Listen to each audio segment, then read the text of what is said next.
My neighbor demanded my pet's DNA test. You won't believe why.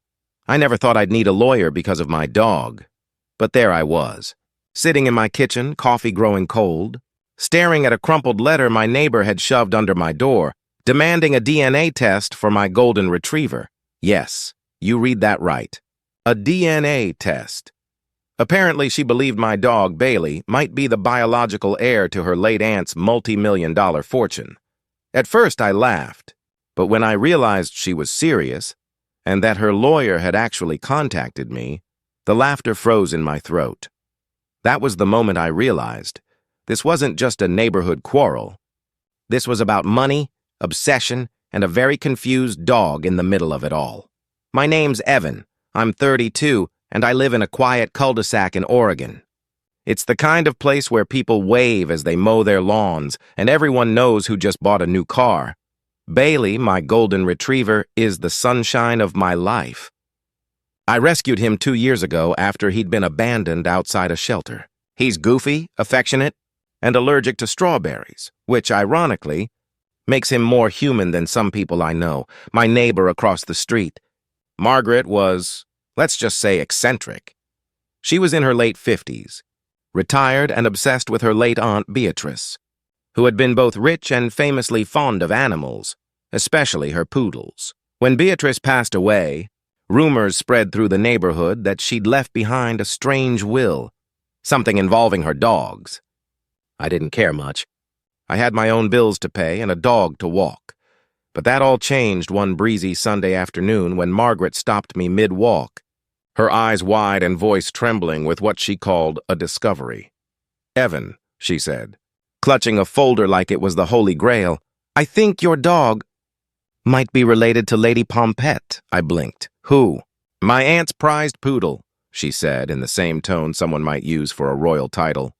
She was her everything. And when Lady Pompette passed, her offspring were supposed to inherit the estate. But one went missing. I tried not to laugh. Margaret, Bailey's a golden retriever. Not exactly poodle material, but she wasn't smiling. "Mixed breeding happens, Evan. You'd be surprised what a DNA test can reveal." I thought it was a joke, until 2 days later, a formal letter arrived from her attorney, requesting a sample of Bailey's DNA to determine potential lineage and entitlement to estate assets. That was the day things spiraled out of control. Within a week, everyone knew. The mailman gave me a pity look. My other neighbor, Mrs. Chang, started whispering, "That's the dog with the inheritance."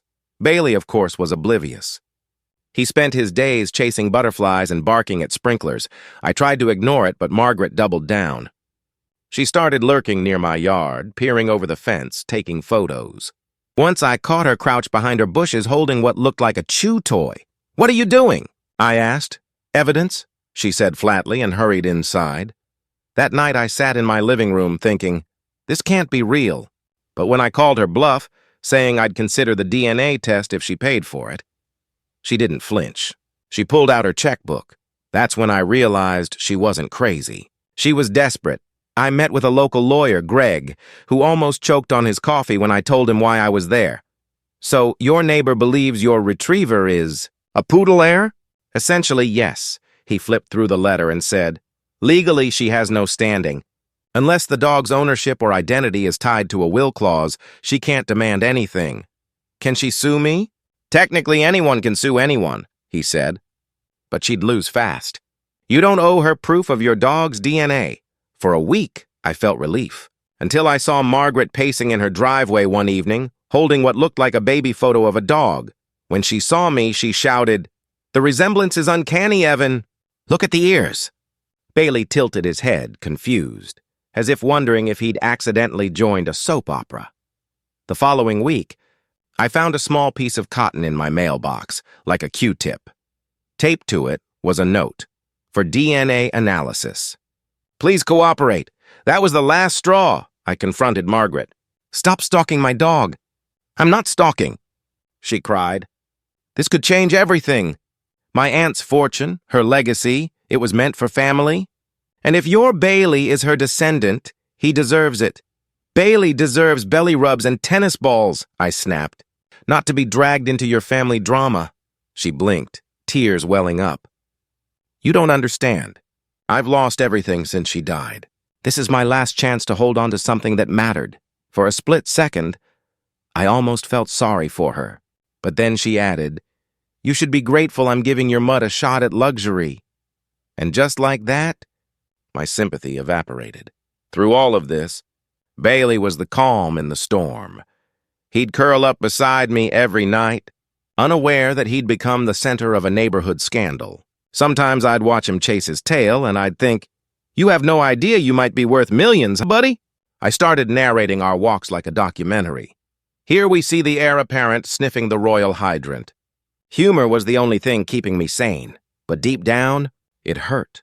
The invasion of privacy, the absurd gossip, the feeling that my peaceful life had turned into a courtroom sitcom. One evening, I came home to find my gate open. Bailey was gone. Panic exploded in my chest. I tore through the streets shouting his name. After 30 agonizing minutes, I spotted him near Margaret's driveway, wagging his tail while she fed him treats. "Margaret!" I shouted. "What are you doing?" She jumped. "Oh, Evan, relax." I just wanted to compare his paw pattern to Lady Pompette's photos. "They're almost identical." I called animal control. When the officer arrived, Margaret tried to explain her scientific reasoning. He gave her a long look and said, "Ma'am, you can't take other people's pets without consent." "That's trespassing," she burst into tears. "I just wanted the truth." That night, I locked every door, every gate. I couldn't believe I was afraid, not of danger, but of someone obsessed with my dog's DNA. It all came to a head 2 weeks later.